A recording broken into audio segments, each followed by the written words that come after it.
추락 에레미야 2장 20절부터 28절. 함부로 장담하거나 큰 소리 칠 게 아닙니다. 이스라엘이 그랬습니다. 이방신을 섬기지 않겠다고 호언하였으나 얼마 가지 않아 바알 종교의 상징인 높은 언덕과 푸른 나무 밑에서 욕망 종교에 빠져 허우적대고 말았습니다. 성을 매개로 한 유혹은 끈질기고 집요합니다. 발전기에 암내를 맡은 짐승처럼 헐떡거리며 스스로 몸을 더럽힙니다. 그때만 그런 것이 아닙니다. 정욕은 인간이 헤어나기 가장 어려운 유혹입니다. 비그리스도인일 때도 그랬지만 구원받은 이후에도 극히 조심하지 않으면 프랑스 소설가 아나톨 프랑스의 타이스에서 보듯 누구라도 이 올무에서 벗어나기가 쉽지 않습니다. 그들에 대한 하나님의 실망과 꾸중이 이어집니다. 에레미야서 2장 21절 말씀. 나는 너를 종자가 아주 좋은 제일 좋은 포도나무로 심었는데 어떻게 하여 네가 엉뚱하게 들포도나무로 바뀌었느냐? 하나님은 이스라엘을 제일 좋은 포도나무로 비유하십니다. 물론 처음부터 그랬던 것은 아닙니다. 이스라엘을 이집트의 혹독한 노예살이에서 구원하시고 시내산 언약을 통해 하나님의 소유, 제사장 나라, 거룩한 백성을 삼으셨습니다. 그리고 광야에서 40년간 하나님 백성다움을 훈련시키셨습니다. 이 과정을 거치면서 이스라엘은 하나님의 사랑과 하나님의 초월을 체득하였습니다. 하나님을 떠나서는 살 수 없다는 점을 실감하였습니다. 그런데 그 자리에서 이스라엘은 추락하였습니다. 특히 솔로몬 왕의 시대를 지나면서 급격히 타락하였습니다.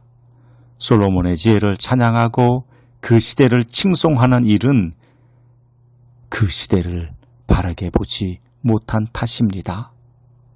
나쁜 것이 좋아지기는 어렵지만 좋은 것이 나빠지기는 쉽습니다. 공든 탑도 하루아침에 무너집니다. 요즘 이 나라의 절차적 민주주의가 훼손되는 모양을 보십시오.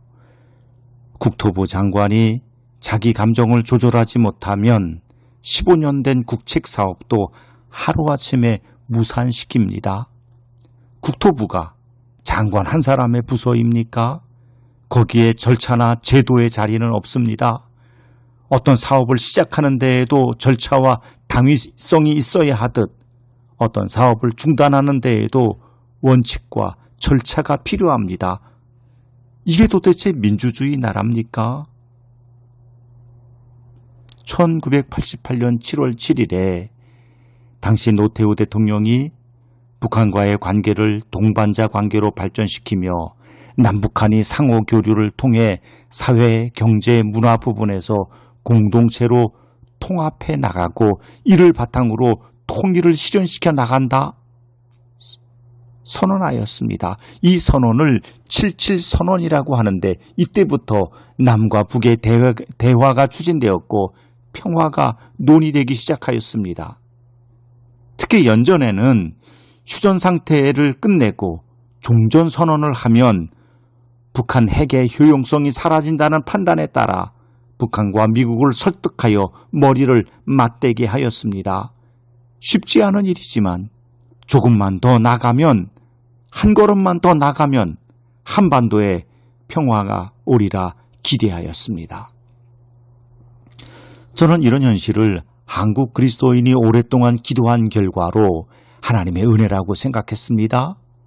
그런데 한국교회 대부분은 그런 노력을 마뜩찮게 생각하였습니다.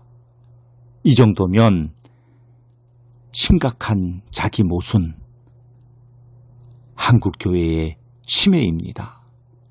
이런 교회에 희망은 없습니다. 그런데 이번 정부는 한술 더 떠서 그런 노력을 반국가 세력이라고 함부로 폄훼하고 있습니다. 역사와 민족의식이 무딘 것은 알고 있었지만 반역사적이고 반민족적 안목이 보기에 참 딱합니다. 그런데 여기에 박수치는 한국교회가 참 가련합니다. 어쩌다 이런 나라가 되었고 어쩌다 이런 교회가 되고 말았을까요?